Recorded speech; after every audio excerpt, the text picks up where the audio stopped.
పూర్వకమైన షలోం తెలియపరుస్తున్నాను. తండ్రికి మహిమ.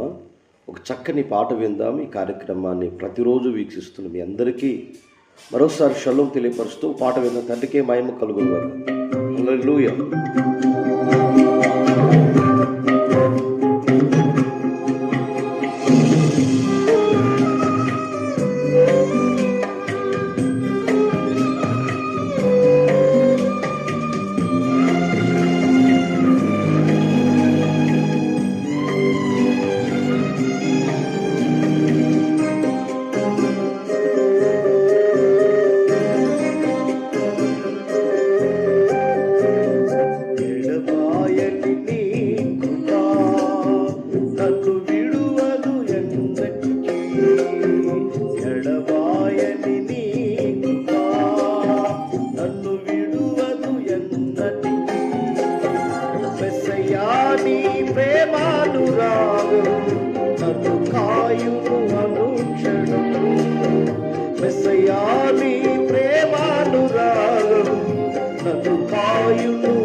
కడలేని కడలిలో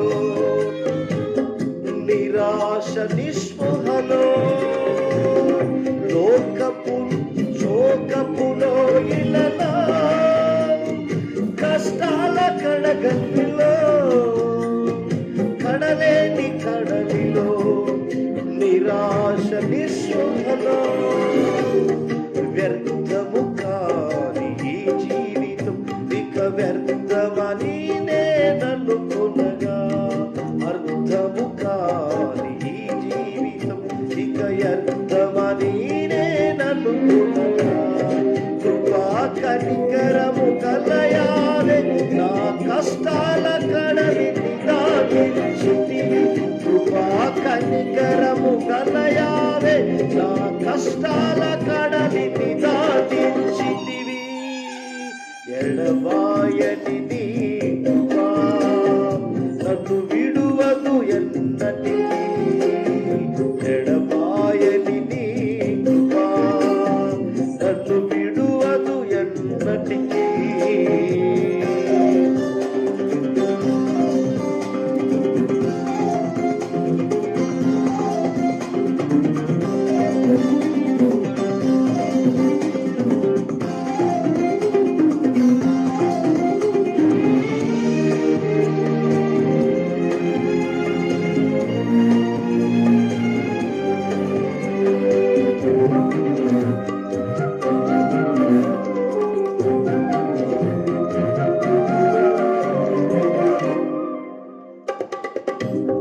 విశ్వాస పోరాటంలో ఎదురాయ శోధనలు, లోకాశరాల జడిలో సడలింది విశ్వాసములో.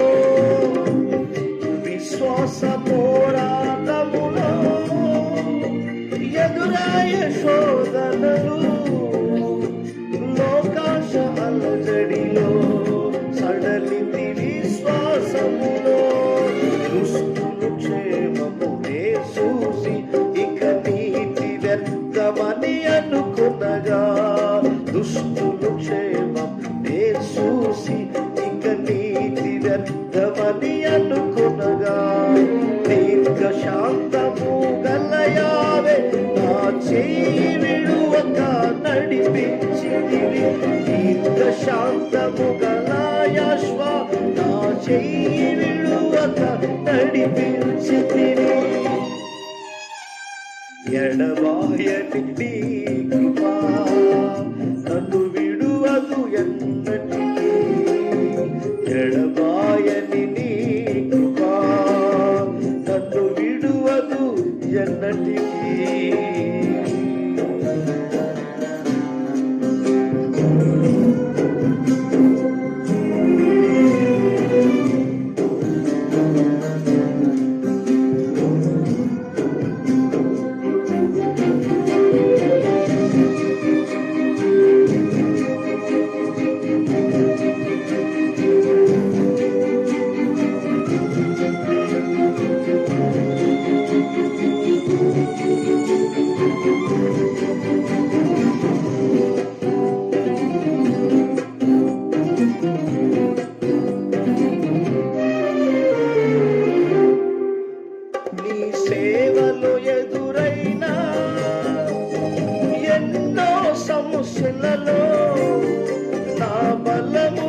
నాయకుడాయాశ్వే నీ అనుభవాలతో బలపరచితివి.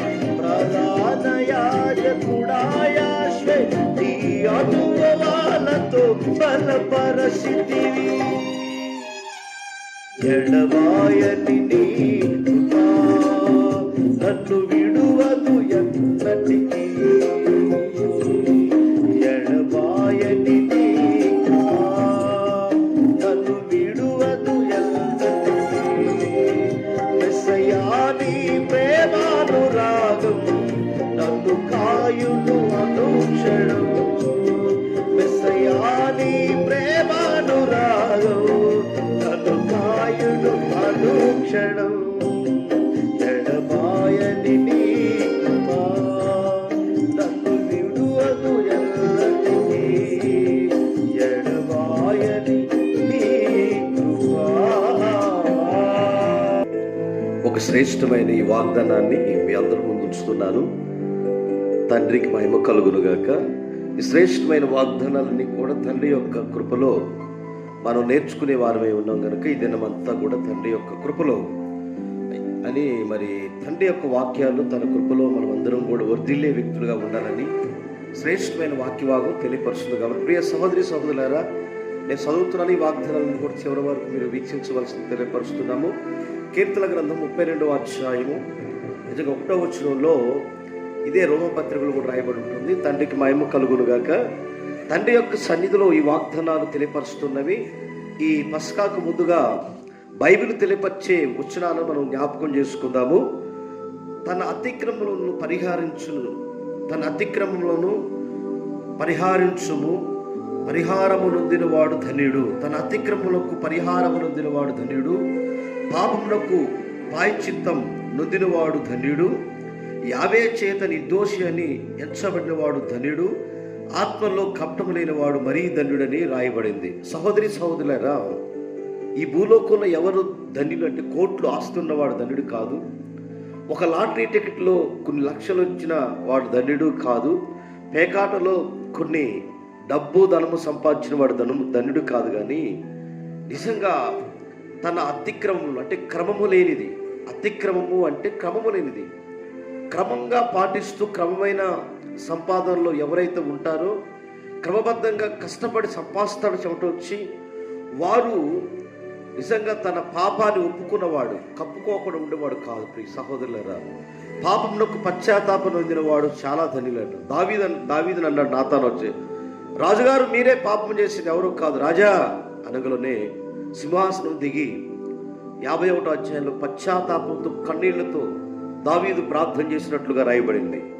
ఈరోజు పాపంలో మునిగిపోయిన నా బిడ్డలారా, పాపాన్ని వదిలి రండి. యావే మనందరిని పిలుస్తున్నాడు. పాపంలో ఎంతకాలం జీవిస్తావు? పాపంలో ఎంతకాలం నువ్వు నివాసం చేస్తావు? ఈరోజు ఈ పస్కాకు ముందు తండ్రి అంటున్నాడు, రండి, ఇదిగో మీకు తండ్రి యొక్క వాగ్దానం చేయబడినట్టు అతిక్రమం మీరి క్రమం లేని జీవితంలో జీవిస్తున్న వారులారా మీరు రండి అని ఈ లేఖనాలను తెలియపరుస్తూ ఉంది. కనుక మనమందరం కూడా ఈ క్రమం లేని జీవితంలో జీవించకుండా అక్రమంగా కాకుండా క్రమం చొప్పున జీవిస్తే మీకు జీవ కిరీటాన్ని ఇస్తాను. శోధనలు వచ్చినా, బాధలు వచ్చినా, కష్టాలు వచ్చినా, ఎన్ని అవమానాలు కలిగినప్పటికీ కూడా తండ్రి యొక్క సన్నిధిలో ఆయన కొరకు నిలబడ్డవాడు, పాపంలో కపటం, హృదయంలో కపటం లేకుండా ఆయన సన్నిధిలో ఘనమైన పాత్రగా వాడబడాలని ఆశతో ఉన్నవాడు ధన్యుడని. శోధనలు వచ్చిన, బాధలు వచ్చిన నీ కుటుంబాన్ని నడుస్తున్నట్టు ప్రియ సహోదరి సహోదరులారా, అందుకనే యాకోబు పత్రికలో 1వ అధ్యాయం 12వ వచనంలో అంటాడు, శోధన సహించువాడు ధన్యుడు, అతను శోధనకు నిలిచిన వాడునై ప్రభు తను ప్రేమించే వారికి వాగ్దానం చేసినట్టు జీవ కిరీటం పొందునని రాయబడింది. 1వ అధ్యాయం 12వ వచనం యాకోబు పత్రికలో, శోధన సహించిన వాడు ధన్యుడు, అతను శోధనకు నిలిచిన వాడునై ప్రభు తనను ప్రేమించే వారికి వాగ్దానం చేసినట్టు జీవ కిరీటాన్ని, శోధంలో నిజంగా తండ్రి కొరకు నిలబడ్డ వాడికి వాగ్దాన కిరీటం అని, అది జీవ కిరీటానికి ఇస్తానని తండ్రి వాగ్దానం చేయబడినట్టు ఈ యొక్క వాక్యాలు మనకు తెలియపరుస్తుంది. కీర్తన గ్రంథం 2వ అధ్యాయం 12వ వచనంలో, యావేను ఆశ్రయించు వారందరూ ధన్యుడే. కనుక ఆయన వాక్యాన్ని పశ్చాత్తాపడ్డవాడు మొదటి ధన్యులు, యావే చేత నిర్దోషి అనిపించిన వాడు, ఆత్మలో కపటము లేనివాడు ధన్యుడు. అలాగనే రెండవ మాట, శోధన వచ్చినప్పుడు, బాధలు వచ్చిన వాగ్దానాన్ని పట్టుకొని ముందుకు వెళ్ళినవాడు ధన్యుడు. ఆయన ఆశ్రయించే వారందరూ కూడా ధన్యులని రాయబడింది. కీర్తన గ్రంథం 128 అధ్యాయం 1వ వచనంలో యావే భయభక్తులు కలిగి ఆయన త్రోవలు నడుచు వారందరూ ధన్యులు. అలాగనే యావే తండ్రి వాక్యం గైకున్న వారు మరీ ధన్యులని రాయబడింది. ప్రియ సహోదరి సహోదరులారా, మత్తయి సువార్తలు 11వ అధ్యాయం 6వ వచనంలో నా విషయమే అభ్యంతరపడిన వాడు ధన్యుడు. కనుక మరి నిజంగా యావే తండ్రి కొరకు నిజంగా అభ్యంతరాలు ఎన్నో అభ్యంతరాలు వస్తామంటే అభ్యంతరం నొందినవాడు చాలా ధన్యుడట. కనుక అపోహలు, అభ్యంతరాలు, బాధలు, కష్టాలు, అవమానాలు, నిందలు, శోధన సహించిన వాడు ఎప్పుడైతే శోధన జయిస్తాడో వాడికి జీవకిరీటం వస్తుందని లేఖనాలు మనం చూస్తున్నాం. తండ్రికి మహిమ. కనుక మనమందరం కూడా తండ్రి యందు భయభక్తులు కలిగి ఆయన త్రోవల యందు నడుచువారుగా, అలాగనే వాక్యాన్ని గైకున్న వారు మరీ ధన్యులని రాయబడింది. కనుక మత్తయి సువార్తలో కూడా కనుక తండ్రి విషయంలో, సువార్త విషయంలో అభ్యంతరం కలిగి అనేక మంది ఆయన మీద నిందలు మోపినప్పుడు మీరు బహుధన్యులని రాయబడింది. కనుక యోహాను రాసిన ప్రకటన గ్రంథంలో 22వ అధ్యాయం 7వ వచనంలో ప్రవచన వాక్యంలో గైకున్న వారు ధన్యులని రాయబడింది. తండ్రికే మహిమ కలుగును గాక. 20వ అధ్యాయం 6వ వచనంలో ఈ మొదటి పునరుద్ధానములో పాలు పొందిన వారు ధన్యులు. పరిశుద్ధులందరూ కూడా నిజంగా తన రెండవ మరణంలో పాల్గొన్నవారు మొదటి మరణంలో నిజంగా యాశ్వమసే రానై ఉన్నాడు కాబట్టి ఆయన పునరుద్ధానములో పాలు పొందిన వారు ధన్యులు. కనుక పరిశుద్ధులై ఉందురు. కనుక ఇటివారి మీద మరణము ఏమాత్రం అధికారం ఉండదని రాయబడి ఉంటుంది. కనుక పరిశుద్ధులుగా జీవించి అపోస్తులందరూ ప్రాణాలు తెగించి ప్రాణత్యాగం చేసిన ప్రతి ఒక్కరు కూడా యావే చేత నిర్దోషులుగా ఎంచబడి వారు సువార్త కొరకు ప్రాణాలు పెట్టారు. కాబట్టి తన మొదటి పునరుద్ధానములో పాలు పొందాలని కనుక మనమందరం కూడా మొదటి పునరుద్ధానంలో పాలు పొందో లేదో చూసుకోవాలి. జీవగ్రంథంలో పేర్లు ఉన్నాయో చూసుకోవాలి. తండ్రి యొక్క మాటలకు, వాక్యానికి విధులై ఆయన్ని మరి విధేయత పొందిన వారుగా పరలోకంలో గొప్ప ధననిధి దాచబడింది. కాబట్టి ఈ భూలోకంలో ఎంత సంపాదించినా నిన్ను ధన్యుడు అనొచ్చు, కానీ పరలోకంలో ధన్యుడిగా మనం అనిపించుకోవాలి. కనుక యావే చేత నిర్దోషి అనిపించుకున్నవాడు, హృదయంలో కపటం లేకుండా తనని ఎమడించేవారు అతిక్రమము పాపం కనుక ఆజ్ఞ అతిక్రమే పాపం, పాపానికి వచ్చే జీతం ఆ నరకంలో కాలిపోకుండా తండ్రి యొక్క ఆజ్ఞలు గైకునే వ్యక్తులుగా ఉందాము. నిజంగా ఆయన బిడ్డలుగా మనం అందరం జీవించేవారుగా ఉన్నాం. అట్టి కృపాధన్యత మనందరికీ దయచూపిండు గాక. దయచేసి అందరూ కూడా తండ్రి యొక్క కృపలు మనం అందరం కూడా ఆయన బిడ్డలుగా, ఆయన ఆజ్ఞలు గైకుని ఆయన వాక్యాన్ని నేనే బిడ్డలుగా ఉన్నాం. తండ్రి అట్టి కృపను దయచేయును గాక. మహాగణుడైన తండ్రి, ఎందరైతే ఈ కార్యక్రమాన్ని వీక్షించారో వారిని, వారి పిల్లల కుటుంబాలను ఈ రోజంతా దీవించమని ప్రార్థన చేస్తున్నాం తండ్రి.